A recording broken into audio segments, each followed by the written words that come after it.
Hello, very good morning students.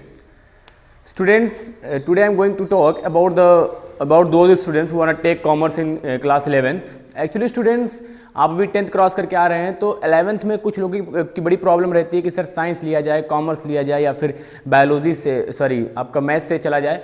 तो वो सारी प्रॉब्लम्स का थोड़ा सा मैं बात करना चाहूँगा स्टूडेंट से। एक्चुअली स्टूडेंट्स कॉमर्स स्ट्रीम में जो बच्चे आते हैं वो दो तरीके के आपको मिल जाएंगे। एक तो बाई चॉइस वाले मिलते हैं, एक बाई चांस वाले मिलते हैं। बाई चॉइस का मतलब क्या है कि जिन्होंने 10th में पहले से प्लान बना लिया था कि मैं 11th से कॉमर्स स्टार्ट करूँगा।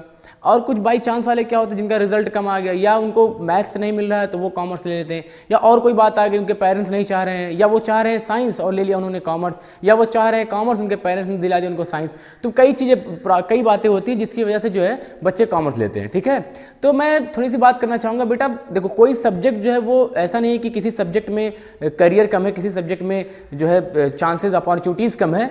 सारे सब्जेक्ट में उतनी ही अपॉर्चुनिटी है जितना आपने मैथ्स में, उतना ही साइंस में और उतना ही जो है कॉमर्स में है। तो प्रॉब्लम ये है बेटा कि अगर मैं बात करूं तो किसी भी सब्जेक्ट में टैलेंट नहीं होता। टैलेंट जो है बच्चों के अंदर होता है। वो किसी भी सब्जेक्ट को पकड़ करके टैलेंट, अगर उसके अंदर टैलेंट है तो वो अपने करियर को जो है अच्छे से इंप्रूव कर सकता है, अपने करियर को बना सकता है। ऐसा नहीं है कि अगर उसके पास टैलेंट ना हो तो वो सिर्फ मैथ ले लेने से इंजीनियर बन जाएगा, या सिर्फ बायोलॉजी ले लेने से डॉक्टर बन जाएगा, या सिर्फ कॉमर्स ले लेने से सीए या चार्टर्ड अकाउंटेंट बन जाएगा। तो it is not depend on the subject, on the books. ये किसी उस पर डिपेंड नहीं करता। It is depend on your own talent, on your work, on your जिस तरीके से आप जो काम करते हैं वो काम करने की जो स्ट्रेटजी होती है, कितना सीरियस आप अपने सब्जेक्ट को लेकर के, ये सारी बातें उस पर डिपेंड करती हैं। ठीक है स्टूडेंट, तो मैं फिर से बात करना चाहूँगा कि प्लीज़ अगर आप देखो, कुछ लोग ये सोच करके कॉमर्स लेते हैं कि ये बहुत ईजी है, ये सोच करके कॉमर्स लेते हैं कि ये बहुत इजी है, तो प्लीज़ ऐसा सोच करके कॉमर्स मत लीजिए। और कुछ लोग ये सोच करके कॉमर्स छोड़ देते हैं कि इसमें कोई करियर नहीं, इसका कोई ऑप्शन नहीं है। ठीक है स्टूडेंट्स, ऐसी कोई बात नहीं है। आज जो मॉडर्न टाइम है, जब से जीएसटी वगैरह लागू हो गया, जिससे इंडस्ट्रियल का पूरा फैशन चल रहा है, तो पूरी की पूरी जो है हमारी जो है कंट्री जो है, जिसका इकोनॉमिक का 80% 90% पूरी तरीके से किस पे डिपेंड है, वो कॉमर्स पे। ठीक है, तो क्योंकि स्टूडेंट्स आपको पता होना चाहिए कि सबसे बड़ा जो पैसा होता है, सबसे बड़ा पैसा होता है, तो पैसे की रख रखाव, पैसे का लेन देन, सारी जो सिस्टम को जो कंट्रोल करके रखा हुआ है, दे आर कॉमर्शियल। वो क्या है, वो पूरी तरीके से कॉमर्स के एक्सपर्ट हैं। ठीक है स्टूडेंट, तो ऐसा नहीं है कि आप किसी और से पूछने जाएं कि सर कॉमर्स में स्कोप है या नहीं है। आप 12th के बाद से ही जॉब कर सकते हैं। आप जो है बीकॉम कर सकते हैं, आप एमकॉम कर सकते हैं, आप पीएचडी कर सकते हैं, नेट कर सकते हैं, प्रोफेसर बन सकते हैं, आप चार्टर्ड अकाउंटेंट बन सकते हैं, एमबीए करके किसी भी कंपनी के मैनेजर बन सकते हैं, सीईओ बन सकते हैं, बोर्ड ऑफ डायरेक्टर बन सकते हैं, न जाने क्या क्या आप बन सकते हैं सिर्फ कॉमर्स को लेकर के। ठीक है, तो ऐसा नहीं है कि जो है आप किसी से कंपेयर करें खुद को। अब देखो, जो साइंस लिया उसका डॉक्टर का फील्ड है, वो अपना अलग करेगा। जिसने मैथ्स लिया उसका अपना अलग फील्ड है, वो अपना अलग करेगा, वो इंजीनियर बनेगा।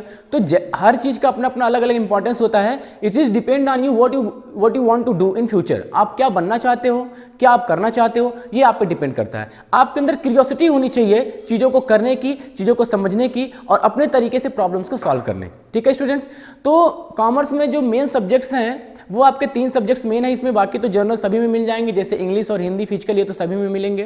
कॉमर्स में जो मेन सब्जेक्ट है वो आपका अकाउंटेंसी है, सेकंड पे आपका आएगा बिजनेस स्टडीज, एंड थर्ड आपका इकोनॉमिक्स। तो economics, business studies and accountancy. मैं आपको जो है I will teach you accountancy पढ़ाऊंगा मैं आपको। तो अकाउंटेंसी के बारे में थोड़ी सी बातें जानेंगे। पहले मैं आपसे बहुत ऐसे भी जो है अभी तक तो आपसे क्लास में तो बात हो नहीं पाई है कि आपका पिछला एक्सपीरियंस रहा, क्लास 10 का क्या एक्सपीरियंस रहा, क्या आप करना चाहते हो, क्या नहीं करना चाहते हो।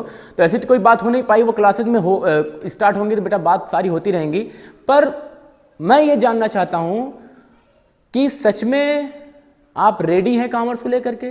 किसी प्रेशर की वजह से, मेरे मार्क्स कम आए हैं इसकी वजह से मैं कॉमर्स लूंगा, मेरे मैथ्स में वीक है इस वजह से मैं कॉमर्स लूंगा, या मुझे किसी ने मोटिवेट कर दिया इस वजह से मैं कॉमर्स लूंगा, ऐसा कुछ नहीं बेटा।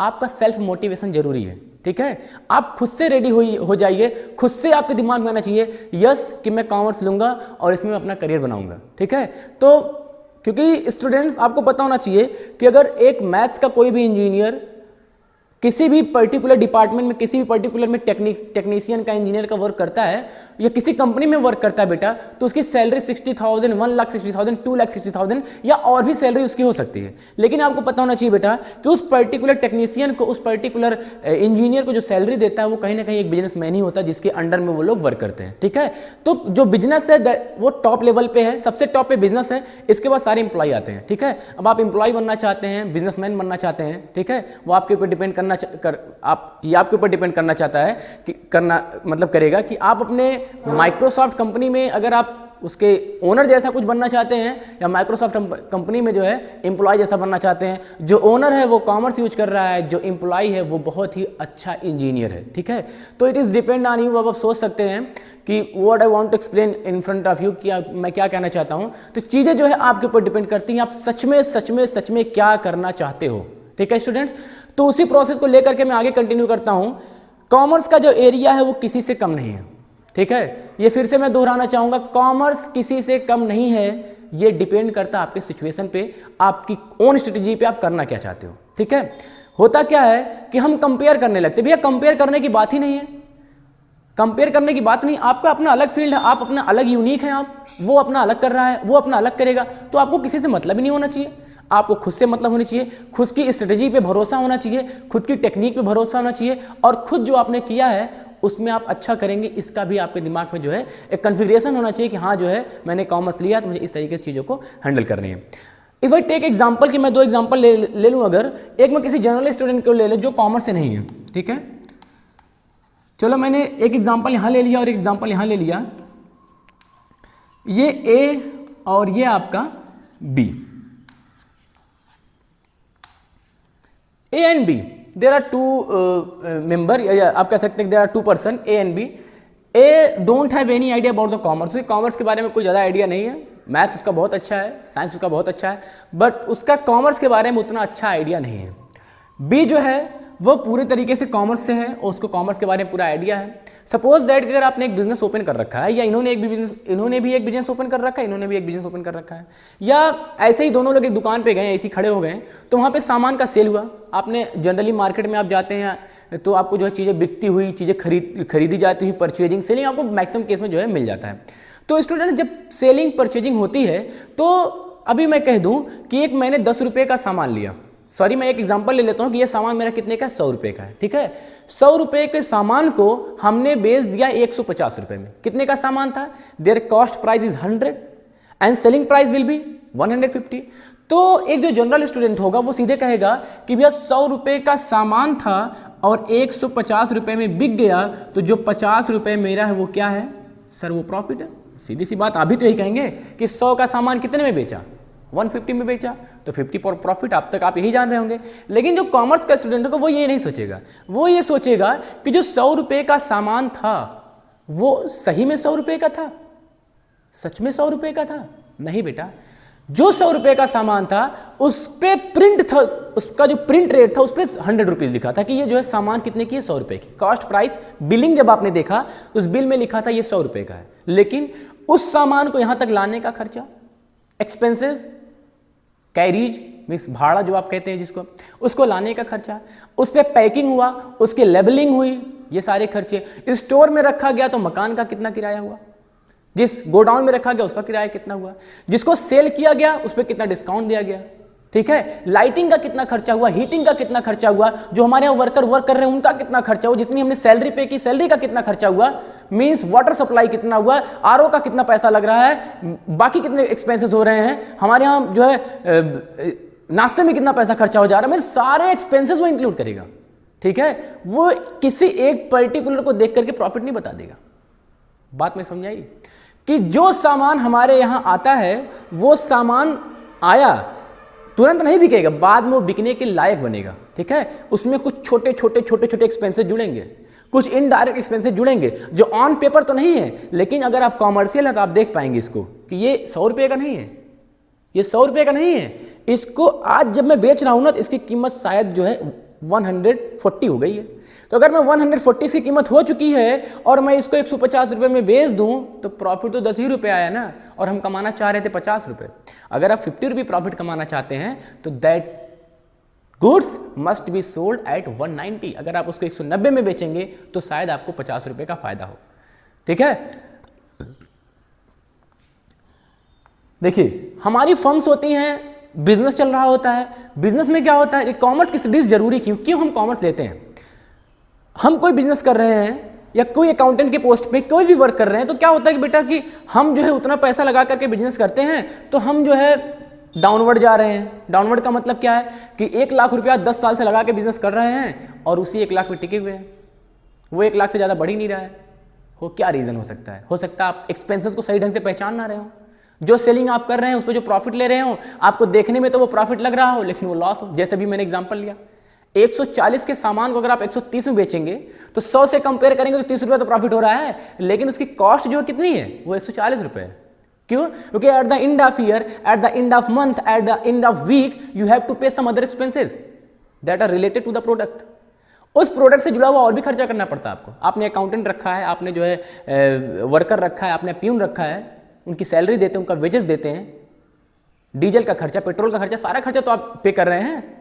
तो वो सारे खर्चे भी उस पर्टिकुलर गुड्स को बेचते समय क्या हो जाना चाहिए, कंसिडर हो जाना चाहिए। वैसे ही परचेजिंग की बात आ रही है, जब आप परचेज करते हैं तो सीधी सी बात करेंगे, नॉर्मल के लिए क्या होगा कि भाई एक काम करो, 1 लाख रुपए का सामान भेज दो। तो 1 लाख रुपए का सामान अगर आप लेकर के आएंगे तो आपको पता होना चाहिए बेटा जितने कम में आप परचेजिंग करेंगे, जितने कम में आप परचेजिंग करेंगे, मैं रेट की बात कर रहा हूं, क्वांटिटी की नहीं, जितने कम रेट पे आप परचेजिंग करेंगे उतने ही उस प्रोडक्ट को बनाने की वैल्यू कम आएगी, और जितने ही उस प्रोडक्ट को बनाने की वैल्यू कम आएगी उतने ही आसानी से आप उस प्रोडक्ट को बेच सकते हैं। लेकिन अगर आपने 1 लाख रुपए, आपने कहा कि भैया मैं जो है मिस्टर एक्स बोल रहा हूं, एक काम करो 2 लाख रुपए का सामान मुझे भेज दो, मुझे जो है कुछ बनाना है या बेचना है। तो 2 लाख रुपए का सामान बेचने के लिए क्या है, ए जो है 2 लाख रुपए का सामान मंगा लिया, तो उसके यहाँ बिल आ गई 2 लाख रुपए उसको पे करना है, ए हैव टू पे 2 लाख रुपए। जब बी के पास फोन आया तो बी ने कहा यार एक काम करो, मैं तुम्हारे अकाउंट में कैश में पे करता हूं, मैं तुम्हारे अकाउंट में चेक दे देता हूं, तुमको नगद पैसा दे देता हूं, I will pay 2 lakh immediately, मैं तुमको 2 लाख रुपए इमीडिएटली देता हूं, क्या कुछ डिस्काउंट मिलेगा?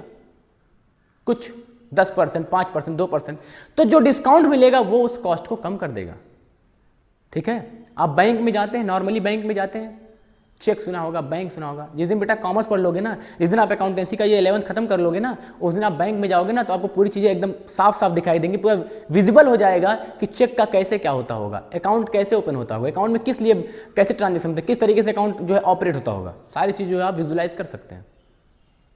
ठीक है, जॉब के लिए प्रॉब्लम होती है कि सर क्या इसमें जॉब कैटेगरीज है या नहीं, क्या हम कर सकते हैं कि नहीं कर सकते। बेटा देखो 12th क्रॉस करने के बाद अगर आपके फैमिली की फाइनेंशियल पोजीशन वीक है, they are not effort to pay your expenses, वो आपके एक्सपेंसेस को पे नहीं कर पा रहे हैं, कोई भी रीज़न हो सकता है, तो उस कंडीशन में आप आफ्टर 12th ही किसी ना किसी पोस्ट पे, अकाउंटेंट की पोस्ट आपके लिए रखी। जब से बेटा जीएसटी आ गया है ना, जब से जीएसटी आ गया है तब से कहीं भी 15,000 की जॉब आप किसी भी समय कर सकते हैं, और सिर्फ 4 घंटे में। 4 घंटे की जॉब 15,000 आपको करना ही बड़े आसानी से, क्योंकि जब से जीएसटी आ गया है वो जीएसटी के लिए इतना ज़्यादा अकाउंटेंट आपके मतलब रिक्वायरमेंट है। आज तो पूरे इंडिया में क्या पूरे वर्ल्ड में जो कॉमर्स की बूम बूम है, एकदम बूम बूम इसलिए है क्योंकि जो है लोग बिजनेस पे ज़्यादा डिपेंडेड है। ठीक है, आप नौकर बनना चाहते हैं या नौकरी देना चाहते हैं, डिपेंड आप पे करता है। ठीक है, तो शायद अब आपके दिमाग में क्रिएट हो रहा होगा कि कॉमर्स का एरिया उतना छोटा नहीं जितना आपको बताया गया है। ठीक है, इसका एरिया इतना बड़ा है जिसमें सब आ जाते हैं, इसी के अंडर सब काम कर रहे हैं, चाहे वो बहुत बड़ा कोई भी इंजीनियर हो, चाहे वो बहुत बड़ा कोई डॉक्टर हो। ठीक है, क्योंकि मैनेजमेंट जो होता है वो टॉप पे होता है, उसको मैनेज करता है, उसके अंडर में चीज़ें जो है वर्क करती हैं। There are various employ. मैंने पहले ही बताया कि अगर इंजीनियर की सैलरी 50 लाख रुपए महीना होगी, 50 लाख रुपए महीना होगी, तो उसको देने वाला कोई ना कोई डिपार्टमेंट ही होगा, कोई ना कोई मैनेजमेंट ही होगा जो उसको पे कर रहा होगा। और वो मैनेजमेंट क्या डील कर रहा है, वो कॉमर्स कर रहा है, वो बिजनेस कर रहा है उन सब चीज़ों का। ठीक है स्टूडेंट, तो अब ये आपके ऊपर डिपेंड करता है कि आप सोच कितना रख रहे हो, सोच एम्प्लॉय वाली है या आपकी बिजनेसमैन वाली है। ठीक है, तो इसी को लेकर के हम आगे बढ़ते हैं। बीएसटी भी पढ़ना आपको, इसमें इकोनॉमिक्स भी पढ़ना है, पर अभी जो पढ़ना है वो मैं आपको पढ़ाने जा रहा हूँ अकाउंटेंसी। ठीक है, अकाउंटेंसी सब्जेक्ट जो है आपका इंपॉर्टेंट सब्जेक्ट है कॉमर्स का। ठीक है, ये इसलिए भी इंपॉर्टेंट है क्योंकि इसमें प्रैक्टिकल ज़्यादा है, थोड़ा सा जो है कंसेप्ट के साथ साथ प्रैक्टिकल है। इसमें कंसेप्ट भी खूब है और खूब प्रैक्टिकल भी है। स्टूडेंट के दिमाग में ये रहता है कि सर हम तो कॉमर्स के बारे में कुछ नहीं जानते। तो दो तरीके से आप सोच सकते हैं कि हम कॉमर्स के बारे में कुछ नहीं जानते, हम क्या पढ़ पाएंगे, ये तो निगेटिव हो गया। हम कॉमर्स, देखिए आप कॉमर्स के बारे में कुछ नहीं जानते, अरे यार मैं कॉमर्स ले लूंगा तो मुझे तो कुछ पता ही नहीं है, अभी तक तो मैंने साइन थीटा कॉस थीटा पढ़ा था, अभी तक तो मैंने फिजिक्स में जो है फिजिक्स पूरा पढ़ा था, अभी तो मैंने केमिस्ट्री में दुनिया भर के जो है एटम पढ़े थे, तो अभी मैं कैसे पढ़ूँ, कॉमर्स तो मुझे नहीं पता है। बेटा पता नहीं है ये निगेटिव नहीं है, पता नहीं है इसका मतलब जहां से आपने ABCD स्टार्ट किया था, जब आपको कुछ नहीं पता था, आज तो आप ABCD भी जानते हो अच्छे से, तो अब आप सीधे सीधे पढ़ेंगे पहली लाइन पहली यूनिट से पहले पॉइंट से कि what is actually commerce, what is actually accountancy, what is BST, what is economics. Now you are able to identify what is wrong and what is right. आपका ब्रेन डेवलप कर चुका है। आपको मैं बताऊंगा, आप तुरंत फटाफट जो है उसको चैनलाइज करने लगे, अपने दिमाग में उसको ऑपरेट करने लगे, उसको समझने लगे सही बता रहे हैं गलत बता रहे हैं, सही हो रहा है गलत हो रहा है। ठीक है स्टूडेंट, तो बात होने जा रही है अकाउंटेंसी की। आपकी जो बुक है उसका नाम है अकाउंटेंसी, DK गोयल की ये बुक है, जिसके पास अगर आपके कोई फ्रेंड्स वगैरह हो, कोई आपसे सीनियर्स वगैरह, वहाँ से भी आप बुक्स जो है अरेंज कर सकते हैं। DK गोयल की बुक है ये अकाउंटेंसी, बुक का नाम है बेटा। अकाउंटेंसी होती क्या है पहले बताइए सर कि अकाउंटेंसी नाम ही क्यों आया, क्यों हम अकाउंटेंसी करने जा रहे हैं। Actually students, when a businessman doing a lots of business activity in the year, in the month, एक businessman जो होता है, the various activity, the lots of activity can be done by the businessman, selling, purchasing, expenses का पे करना, income को receive करना, packing, locking, means every there are a number, a lot number of transaction are available in a business. तो अगर large number of transaction is available in the business, every businessman want to know that what is exact position at the end of year। आपको पता होगा बेटा कि 31 मार्च सुना है, जब 31 मार्च आता है तो कुछ लोगों ने जिसके पापा बिजनेस कर रहे होंगे, कुछ फिर भी सुना होगा किसी तरीके से कि जब 31 मार्च आता है कहते हैं क्लोजिंग चल रही है। क्लोजिंग का मतलब सेशन का क्लोजिंग चल रहा है। तो क्लोजिंग का मतलब क्या होता है कि that time businessman have to calculate what is the exact profit of the business, on that profit they have to pay taxes to government. तो उसी की मैं बात कर रहा हूं। तो बेटा at the end of year every businessman want to know that what is exact profit, what is exact financial position of the business, क्या फाइनेंशियल पोजीशन होती होगी उसकी। तो उसके लिए मैं बात करूं तो बेटा अगर आपने सामान को बेचा, सामान को खरीदा, उसको किसी रफ पे रिकॉर्ड कर लिया, आज यहां रिकॉर्ड कर लिया, पहले इतनी प्रॉब्लम नहीं थी, पहले अकाउंटेंसी थी ही नहीं। मैं कह दूं पहले अकाउंटेंसी थी ही नहीं, लेकिन जो लोग कर रहे थे ना बेटा वो ही अकाउंटेंसी का ही पार्ट था। बिफोर द ग्लोबलाइजेशन, जब ग्लोबलाइजेशन नहीं हुआ था, जब मैक्सिमम जो है बिजनेस की कोई उम्मीद नहीं थी, लोग बिजनेस करते ही नहीं थे, लोग जो है छोटे छोटे धंधों पे डिपेंड थे, नौकरी कर लेते थे, तो उस कंडीशन में क्या था कि जो है बिजनेस इतना उसका जो है पॉपुलर नहीं था, उतना जो है बूम नहीं था उसका। That time there were no need of accountancy. But in the modern era, जब से आप इस पर्टिकुलर टाइम में चल रहे हैं, 2020 चल रहा है, आपके टाइम में कॉमर्स जो है बहुत इंपॉर्टेंट है। ठीक है, इसमें जो है अकाउंटेंसी सब्जेक्ट जो मैं आपको पढ़ाने जा रहा हूं, that is a actually the businessman who are doing business, जो बिजनेस कर रहा है, they want to know that what is exact financial position of the business. अब फाइनेंशियल पोजीशन का मतलब क्या होता है? Actually there are various transaction is available, lots of number of transaction is available in the business. बहुत तरीके के transaction होते हैं, बहुत तरीके के बिजनेस में इवेंट्स होते हैं जिसको वो कवर करता है। अगर बेटा इसका सिस्टमेटिक रिकॉर्ड नहीं होगा, पॉइंट पे आ रहा हूं, अगर इसका सिस्टमेटिक रिकॉर्ड नहीं होगा, then how will you identify कि मैं सही कर रहा हूं या गलत कर रहा हूं, प्रॉफिट में जा रहा हूं या लॉस में जा रहा हूं। बात नहीं समझ आई? जैसे एक एग्जांपल लूं मैं, एक बिजनेसमैन है मोहन, नाम इसका है मोहन, ठीक है, टर्नओवर करता है ये, सामान को बेचना, सामान को खरीदना मतलब परचेज करना, सेल करना, एक्सपेंसेस को पे करना, इनकम को रिसीव करना। तो इस तरीके से ये दुनिया भर के ट्रांजैक्शन करता है। इसके बाद इसको अकाउंटेंसी की नॉलेज नहीं थी, तो इसने क्या किया, जैसे रफ कॉपी नहीं होती जैसे आप यूज करते हैं 5-10 रुपए वाली, वैसे आता था, लिख करके किसी जगह रख दिया, लिख करके किसी जगह रख दिया। अब पूरे साल भर में इतनी मोटी कॉपी हो गई है ना। क्या पॉसिबल है कि सारी कॉपी को मैच करके एग्जैक्ट प्रॉफिट निकाल दिया जाए? कुछ ना कुछ तो मिस हो जाएगा, ठीक है। और एक गलती की वजह से जो डिसीजन लिया जाएगा फ्यूचर के लिए वो सही नहीं होगा, ठीक है। सपोज दैट कि आपने पूरी बुक को अच्छे से खंगाला, खूब अच्छे से इसको जो निचोड़ दिया, फिर भी कुछ transaction that some transaction must be omitted, हो सकता है कुछ ओमिटेड रह जाए, कैन बी ओमिटेड, कुछ transaction, there are some transaction are omitted to be recorded, कुछ ट्रांजेक्शन ऐसे हो सकते हैं कि जो अभी रिकॉर्ड ना हो पाए आपकी गलती की वजह से, आपने सिस्टमेटिक रिकॉर्ड नहीं रखा। तो जब ऐसा हो जाएगा तो होगा क्या, फिर होगा ये बेटा कि मोहन ने अपनी सारी जांच पड़ताल कर ली और करने के बाद उसको लगा कि मेरा प्रॉफिट कितना है, 10 लाख रुपए। ध्यान से सुनिएगा मेरी बात कि अकाउंटेंसी किस लिए जरूरी है, कितना प्रॉफिट है, 10 लाख रुपए। आपके दिमाग में चल रहा है कि सर ये जो प्रॉफिट 10 लाख रुपए ये रॉन्ग प्रॉफिट, रॉन्ग क्यों है, क्योंकि Mohan are not able to ascertain all the transaction which are done in the first year, मतलब इन द ईयर, मतलब पूरे साल भर में जो पूरे ट्रांजेक्शन हुए हैं उसको ये पूरी तरीके से कंसिडर नहीं कर पाया, तो नहीं कर पाया। उसने कहा प्रॉफिट कितना बड़ा, 10 लाख रुपए। अब अगले ही साल उसको एक मशीनरी लेनी थी 10 लाख रुपए की, तो उसने कहा यार प्रॉफिट तो 10 लाख रुपए अवेलेबल है, अभी मैं मशीनरी ले लेता हूं और अगले साल तो मुझे फिर प्रॉफिट हो जाएगा 10 लाख रुपए की, क्योंकि मेरी प्रॉफिटेबिलिटी कैपेसिटी जो है वो 10 लाख रुपए की है। तो फटाक से वो ले लेगा डिसीजन। लेकिन बेटा हो सकता है अगर तुम सही से सिस्टमेटिक रिकॉर्ड किए होते, वो हो सकता है प्रॉफिट इस साल का 5 लाख आया होता। रॉन्ग प्रॉफिट पे लिया गया डिसीजन रॉन्ग होता है। 10 लाख रुपए की मशीनरी अगर तुम परचेज कर लोगे तो तुम्हारी गलती की वजह से बिजनेस की एक्चुअलिटी थोड़ी बदल जाएगी।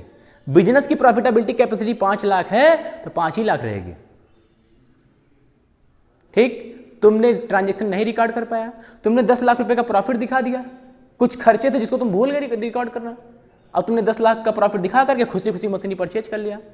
फ्यूचर में क्या होगा, अगर मशीनरी किस्त पे आई होगी, आप ब्याज भरने में आपको प्रॉब्लम हो जाएगी, इंस्टॉलमेंट देने में प्रॉब्लम हो जाएगी, कोई लॉस हो गया, कहीं कुछ आग वगैरह लग गया, लॉस बाई फायर वगैरह हो गया, तो आप पूरे तरीके से फंस जाएंगे।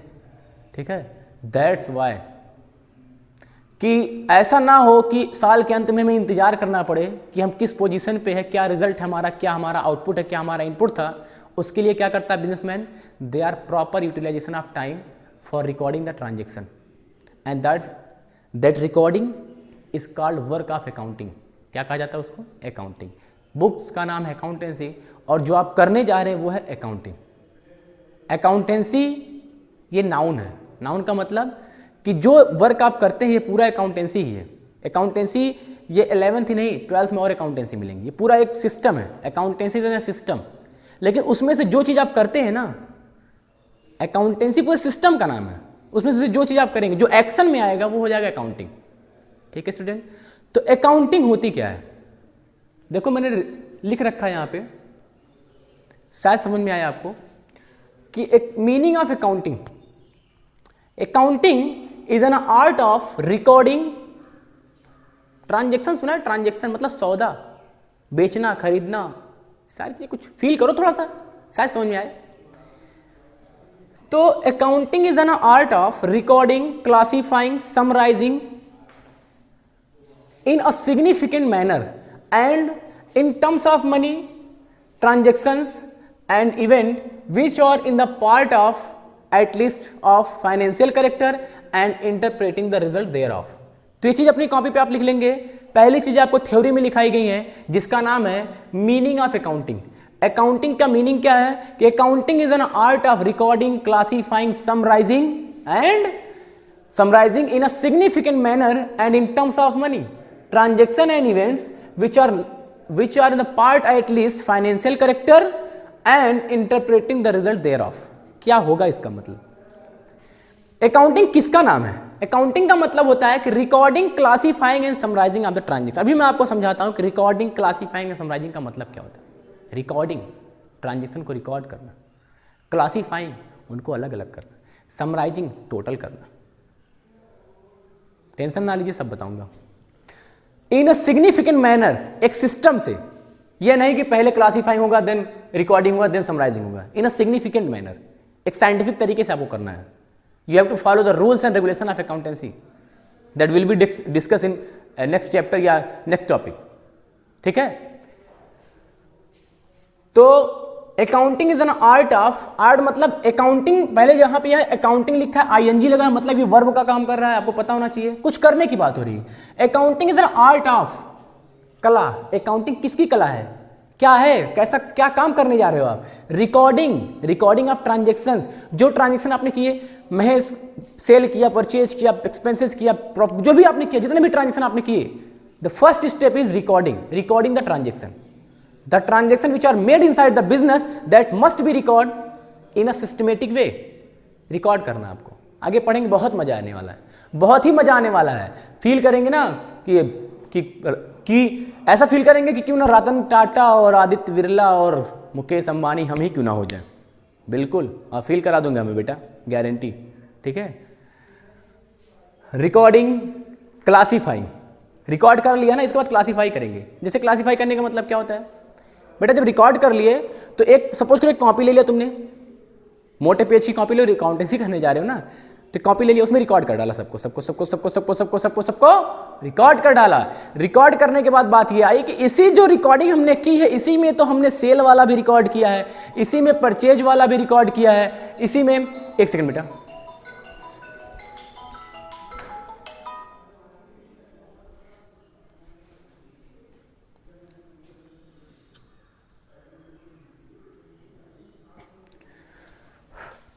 सॉरी, तो इसी में आपने सेल वाला भी रिकॉर्ड किया है। तो जो आपने रिकॉर्डिंग की है वो सारी तो बुक बन गई है, बुक काफी लंबी हो चुकी है। तो अब अगर किसी बिजनेसमैन ने आपसे पूछ लिया, बिजनेसमैन ये जानना चाहता है, businessman want to know that what is purchase, कि what is total purchase at the end of year या at the end of month, इस महीने कितना परचेज हुआ है, कैसे बताओगे? क्योंकि तुमने तो कॉपी रखी है। अब हो सकता है कि तुम कॉपी खोलो और टिक करो कि जून में परचेज हुआ, फिर जुलाई में हुआ, फिर अगस्त में हुआ, अगस्त में 3 बार हुआ, यहाँ 5 बार हुआ, 10 बार हुआ, 20 बार हुआ, जोड़ने लगे गलत हो गया। हम जो रिकॉर्डिंग करते हैं उसमें से फिर अलग अलग करते हैं, जैसे एक तरीके का, एक जैसे मेल एक जगह, फीमेल एक जगह, ऐसे नहीं होता है। जैसे कबाड़ी वाली दुकान पे जब कबाड़ा आता है तो लोहे को अलग करता है, फिर सीसी को अलग करता है, फिर पतले लोहे को अलग करता है, ऐसे means as per their nature, as per their quality, as per their quantity, उस हिसाब से वो अलग करता है ना। तो वैसे क्या करेंगे, आप क्लासीफाई करेंगे, classify the transaction in their various heads, classify the transaction in their various heads as per the nature of the transaction. Expenses को एक जगह रखेंगे, परचेजिंग को एक जगह रखेंगे, सेलिंग को एक जगह रखेंगे, सेलिंग में भी कैश सेल की एक जगह, क्रेडिट सेल एक जगह, परचेजिंग में भी कैश परचेज एक जगह, क्रेडिट परचेज एक जगह, सैलरी में भी सैलरी सुना है, एक्सपेंसेस, सैलरी एक्सपेंस अलग, रेंट दिया तो रेंट अलग, लाइटिंग का अलग, हीटिंग का अलग, वेजेज का अलग, मैन्युफैक्चरिंग का अलग, पैकिंग, सारे खर्चे को अलग अलग। तो वी हैव जो ट्रांजेक्शन में रिकॉर्ड किया, the transaction which are recorded by the business that must be classified in their various heads and summarising in a significant manner. Summarising का मतलब जितना आपने टोटल किया कि चलो ठीक है कि सैलरी इतनी बार गई या परचेज इतनी बार हुआ, तो that classification must be sum total. उसको क्या करना पड़ेगा, सम टोटल का मतलब समराइज करना पड़ेगा, टोटल करना पड़ेगा, जोड़ना पड़ेगा। जब आप जोड़ लेंगे उसको तब आप क्या कर सकते हैं। तो ये हो गया रिकॉर्डिंग करना, क्लासीफाई करना और समराइज करना एक सिस्टमेटिक मैनर में and in terms of money. और किस टर्म्स में होना चाहिए, वो मनी के टर्म्स में। बहुत important point, in terms of money. In terms of money का मतलब क्या है कि पहली बात तो जो रिकॉर्डिंग आप कर रहे हैं उसको किलो में रिकॉर्ड नहीं करना है। कैसे नहीं रिकॉर्ड करना है, किलो में रिकॉर्ड नहीं करना है कि ठीक है कि हमने जो है 1 क्विंटल सामान परचेज किया, 1 क्विंटल ये परचेज किया, 1 टन ये परचेज कर लिया तो टन में रिकॉर्ड कर रहा है, ऐसा नहीं। That value must be consider as a monetary form, मतलब रुपए में कितना हो रहा है उसमें होना चाहिए। तो जो रिकॉर्ड आप कर रहे हो, रिकॉर्डिंग, क्लासीफाइंग एंड समराइजिंग जो आप करने जा रहे हो, that must B in terms of money. वो मनी के टर्म्स में होना चाहिए, रुपए के टर्म्स में होना चाहिए कि कितना रुपया उसका हुआ। And event, sorry, transaction and event which are in part at least financial character. ये देखो, ये भी इंपॉर्टेंट है। ये फाइनेंशियल कैरेक्टर का मतलब क्या हुआ, in the business we are record only those transaction which are directly relate to money. Business में हम उसी ट्रांजेक्शन को रिकॉर्ड करते हैं जिसका कंफर्मेशन मनी में हो सके। As a transaction which can not be convert into money they will not be record in the accountancy. Accountancy सिर्फ पैसे को पहचानता है जैसे आप पहचानते हैं, ठीक है, पैसा पैसा पैसा और पैसा, ठीक। पैसे की बात आएगी तो अकाउंटेंसी की बात आएगी, पैसे की बात नहीं होगी तो अकाउंटेंसी से कोई मतलब नहीं है। सामान आ गया, पूरा ट्रक भर के सामान आ गया, कितने का है बिल दिखाओ, बिल कितने का वो मैं नोट करूंगा, उससे कोई मतलब नहीं सामान क्या है क्या नहीं है। ठीक, मैनेजर ने किसी इंप्लॉय को रख लिया, वो उसका रिलेटिव है, रिश्तेदार है उसका, बहुत अच्छा, दोनों में कोऑर्डिनेशन है, बहुत अच्छे से पढ़ती है, they will not be record in the accountancy. Accountancy में इसको रिकॉर्ड करने की जरूरत नहीं है। In accountancy we record only those transaction which can be measure in terms of money. If the transaction can not be measure in terms of money, they will not be record in accountancy. Okay, तो transactions अगर money में measure होंगे, financial character के होंगे, what transaction is called financial character. किस transaction का financial character का transaction कहेंगे? The transaction which can be convert, which can be valuation, which can be measure in terms of money.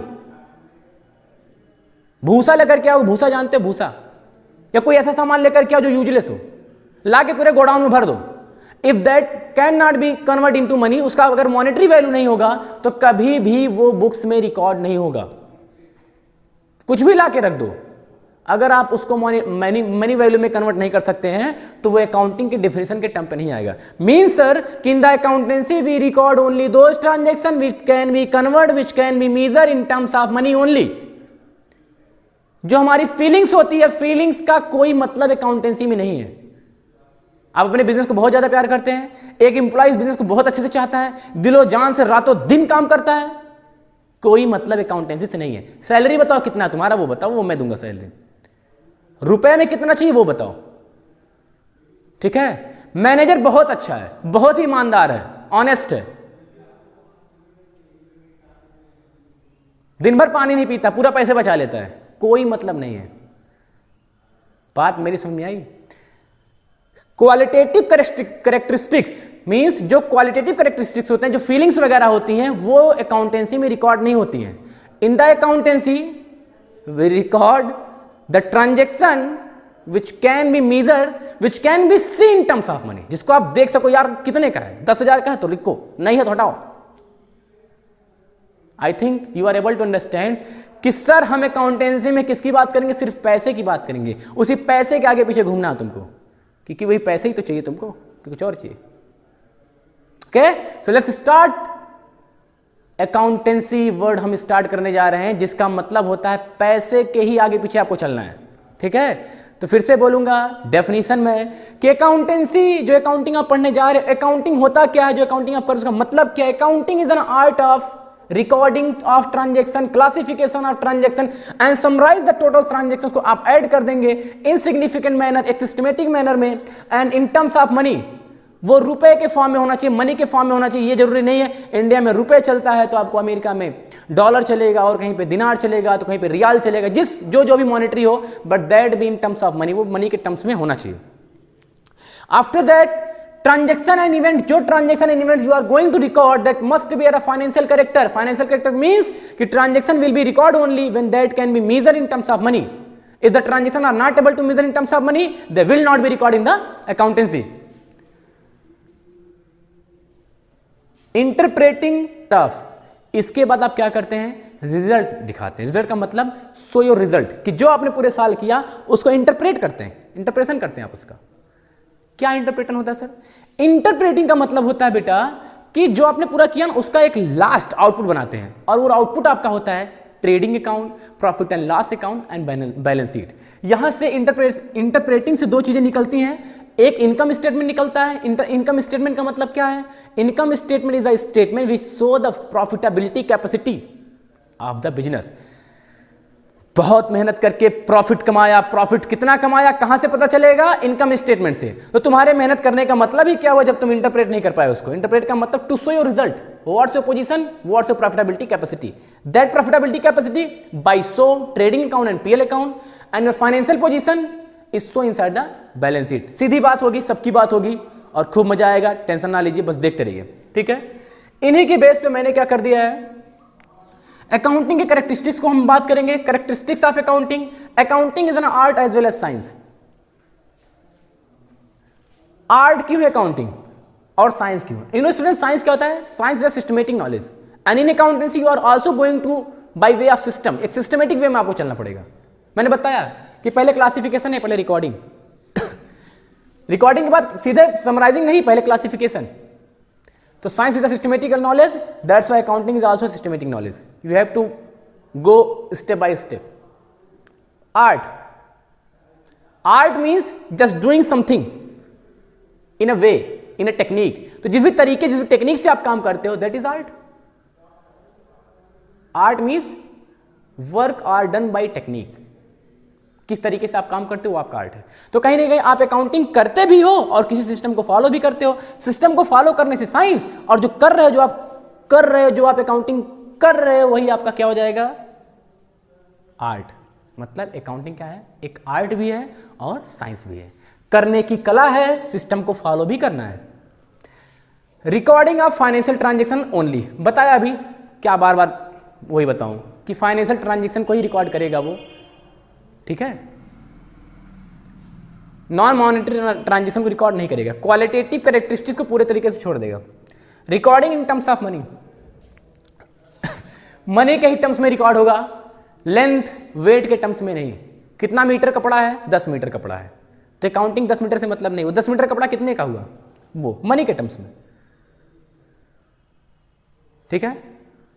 1 ton आलू आ गया, potato आ गया, खुश ना हो जाओ, रुपया बताओ कितने का है, बिल दिखाओ कितने का है, मनी में बात करो, ज्यादा फीलिंग्स में आने की जरूरत नहीं है। Classifying the transaction which are recorded by you, that must be classified in various sets. बेटा हमेशा डेफिनेशन से ही कैरेक्टरिस्टिक्स बनते हैं। समराइज आपको करना होता है, समराइज अभी मैंने बताया। इंटरप्रेटिंग समराइज का मतलब जो आपने वेरियस सेट्स में उसको जो है डिस्ट्रीब्यूट किया है, अभी किया ना आपने, तो उसको समराइज करना मतलब टोटल करना। Interpretation of result thereof, तो इंटरप्रेशन का मतलब क्या होता है? इंटरप्रेटिंग का मतलब होता है कि to show your financial position, to show your profitability capacity by way of any statement, and that statement is a positional statement and as well as profitability या इनकम स्टेटमेंट। तो उसके बारे में मैंने बता दिया ऑलरेडी आपको। Communicating the result which are made by you, the result, the output which are created by you, जो आप पूरे लास्ट में, पूरे साल भर में जो बनाया, उसको कम्युनिकेट किया जाता है। हम अपने रिजल्ट को किसी को क्यों बताएंगे? क्यों बताएं? नहीं बताएंगे बेटा, सबको बताना पड़ता है। किसी से उधार लेने जाओगे जब सामान, when you are going to take goods on credit, तो वो आपकी पोजीशन पूछेगा कि यू आर एफोर्डेबल टू पे और नॉट, आप पे कर पाओगे कि नहीं पे कर पाओगे।